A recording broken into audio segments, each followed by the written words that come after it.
บัดใจนี่นะครับมันมีตำนานออกมาจากสมัยพระนเรศวรมหาราชนะก่อนก็จะออกศึกนี่ก็จะตีกองสบัดใจนะครับแล้วก็ชนะศึกมานี่กับตีกองสบัดใจเข้าบ้านนะครับพี่น้องจึงซึ่งข้ากันมาออกว่ากองสบัดชัยอันนี้ลูกหลานโรงเรียนองค์การบริหารส่วนตำบลศรีน้ำของโรงเรียนเลี้ยงสาวนี่แหละครับ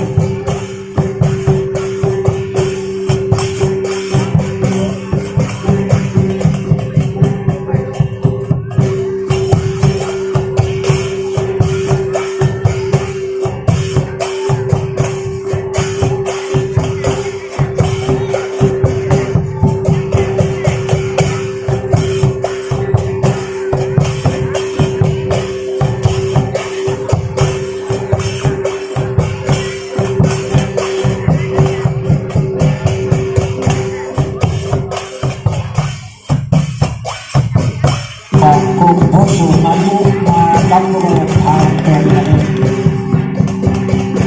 กลุ่มผู้สูงอายุสี่ตั้งเนี่ยมาดำรงทางดำรงนึงขอบคุณทั้งหลายๆนะครับควรตามแข่งกันเนื่องนะครับมาเป็นควรตามนักสีไม้ลายมือเนื่องมาวันนี้นะมาฟ้อนเพื่อพี่น้องได้เข้ากันเพื่อสมทบสลากกระทับนะครับ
ก็ขอขอบคุณครูบาอาจารย์ไ